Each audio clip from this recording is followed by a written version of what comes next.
Well, we have ourselves a series now. I am dragging this morning. I'm tired. I only slept for maybe 5 or 6 hours last night. I was up well past midnight, maybe 1 in the morning. Pelicans game didn't end until, I don't know, 11:30, 11:45. I stayed up to watch Inside the NBA. I watched the post-game press conferences on NBA TV. Actual NBA coverage, real NBA coverage, not that bullshit that we get from ESPN. New Orleans is going to be electric Friday night. We haven't had a home playoff game in New Orleans since 2018. Now, you can say a lot of bad things about the city of New Orleans, the crime, the strange stench that permeates parts of the city. The mayor, that fucking mayor. The mayor of New Orleans, LaToya Cantrell. She is on the same level mentally as Kamala Harris. There are many negatives associated with New Orleans, but when it comes to putting on an event, when it comes to hosting a party, there is not a city in America that does it better than New Orleans. It's hard to explain. There's a different feel, a different atmosphere when the Saints or the Pelicans are in the playoffs. It's going to be a good night Friday night in New Orleans. Also, I have got to give credit to David Griffin. I have been one of the biggest critics of David Griffin for the past, 12, maybe 18 months. I was excited when Gail Benson brought him in to replace Dell Demps. Dell fucking Demps. That dude was a disaster. David Griffin was given the unenviable task of taking over a franchise that was in the midst of losing its franchise player. Normally in the NBA, when you lose a player of Anthony Davis's caliber, the team is destined for the lottery for the next 5 years. Just look at the Orlando Magic since they lost Dwight Howard in 2012. David Griffin's tenure in New Orleans started off well. Got the #1 pick in the draft, got 3 talented young players in exchange for AD, but then he started making bad decisions. It kind of went off the rails for a while. Hired Stan Van Gundy, a perennial loser, one of the worst coaches in the NBA. The mishandling of Zion Williamson, letting Lonzo Ball just walk to Chicago. It was one bad decision after another. I was fucking ready for David Griffin to be fired, but I have to give him credit. He has the Pelicans set up for long-term success. Hiring Willie Green was brilliant. This dude's an emerging star. Trading for CJ McCollum at the deadline, also getting Larry Nance in the deal. What's been most impressive, though, are the rookies David Griffin's brought in. It's hard enough in the NBA to draft someone who becomes an immediate contributor, especially in the playoffs. It's not like the NFL, where your first, maybe your second round draft picks are starting week 1. You can get drafted in the first round in the NBA. You can even be a top 10 pick, spend your entire career in the G League. David Griffin brought in 3 rookies this season that have been instant contributors in the playoffs. These kids are showing out. Herb Jones played 41 minutes last night. He was the 35th pick in the draft. Jose Alvarado hit several big shots last night. Trey Murphy has been phenomenal in the play-in tournament and in the playoffs. All 3 of these rookies are difference makers. The big stage hasn't been too big for them. Now, I also have to credit Willie Green for this. He has this young team playing with confidence. They play hard every possession. They never take a possession off. We talk a lot about the importance of male leadership here on the channel. Willie Green is a prime example of what I'm talking about. The Pelicans started the season 1-12. They were 3-16 going into December. When players are interviewed and asked about this, when they're asked how they made it to the playoffs after that rough start, every player gives the same response. Willie Green never wavered. He never panicked. His message never changed. He was consistent. What ended up happening? These guys bought in. The players started to believe in him. This young team is following the lead of their head coach. But anyway, enough of me rambling about my Pelicans. I told you guys yesterday that we would get into ratings for the NBA playoffs. That is exactly what we're going to do. For 2 years, I have been shitting all over the NBA when it comes to television ratings. Many people think that I don't like the NBA, that I'm biased against the league. But that could not be further from the truth. I watch 2 sports, NFL NBA. Now, I'm a casual viewer of college football. I'll watch college basketball in March, but the NFL and NBA are the only two that I follow the entire regular season. But my personal feelings about the NBA are irrelevant. If the ratings are shit, I'm going to tell you the ratings are shit, and I'm going to tell you why. I'm not going to make excuses. I'm not going to cover for the NBA. You want someone to do that? Go read the mainstream media.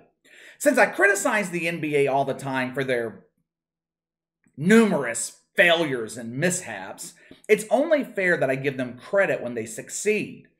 Now, I know we're only a few days into it, but so far, the first round of the playoffs have been a massive success for the NBA. Last year, opening weekend of the playoffs didn't hit 3 million viewers. This past weekend, 4.1 million on average. The two games on ABC averaged almost 6 million, led by Nets Celtics Sunday afternoon. Nets Celtics, they hit almost 7 million people Sunday. It peaked at nearly 10 million. That's fucking phenomenal. The NBA Finals have struggled to hit 10 million the last 2 years. Right now, the NBA is achieving that in game 1 of the first round. It was the most watched opening weekend game in 20 years. Even Giannis, who typically fails to draw in the casual viewer, even Giannis hit 4.8 million Sunday night. Pels Suns late Sunday night, 4 million. Nuggets Warriors, which not even close to a competitive series, 4.5 million. T-Wolves Grizzlies, 3.4 million. The only disappointment opening weekend was Jazz Mavs, 2.3 million, but Dallas is playing without Luka Doncic. If you remove the big rating the Nets and Celtics drew Sunday afternoon, take that number out of the equation.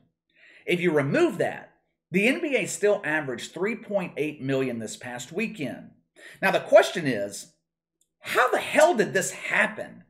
If you remove the last 2 years, this past regular season would have been the least watched in NBA history. How did they go from struggling to draw an audience in the regular season to having their most watched opening weekend in over a decade? Clearly, the casual fan is back, but why? I think part of the reason is the play-in tournament. If you look at the ratings for the play-in tournament, they weren't all that impressive. They weren't great. One game hit 3 million. A large majority of the games were hovering around 2 million.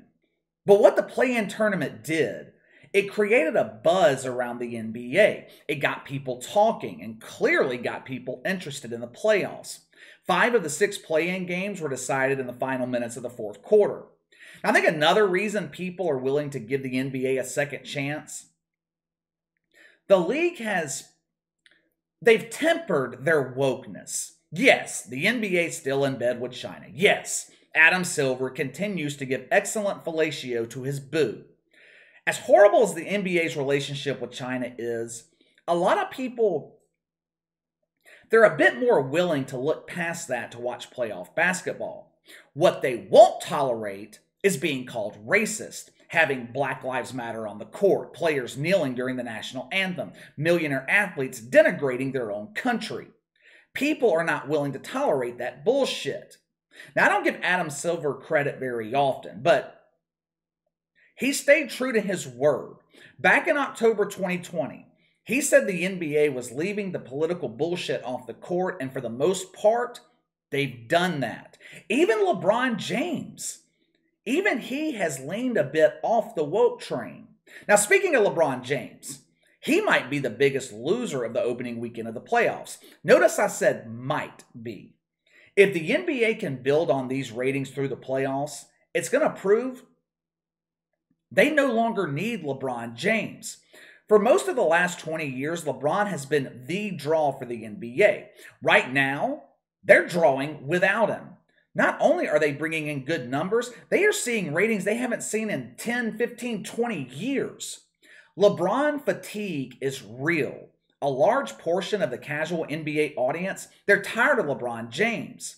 I believe his absence from the playoffs is another reason the casual viewer has returned. You remove the king of woke, people come back. The casual viewer now has stars they can get behind. Kyrie Irving. Kyrie has stood for personal freedom all season, won a lot of people over by doing that. The young Pelicans, great story. Celtics trying to get over the hump. Chris Paul running out of time to win a championship. Same with James Harden. Kevin Durant. Kevin Durant trying to prove that he can build a contender instead of joining one. These are all great stories right now in the NBA. Now, with that being said, the spike in ratings for the opening weekend of the playoffs points out a glaring problem in the NBA. They have got to find a way to fix the regular season. And when I say fix the regular season, I'm talking about the mentality of certain star players. I'm not talking about playing less games. There has never been a problem before with an 82-game schedule. I don't expect the regular season to be playoff-level basketball. What I expect is millionaire athletes to fucking show up to the games. If players started to care about the regular season, fans will start to care about the regular season.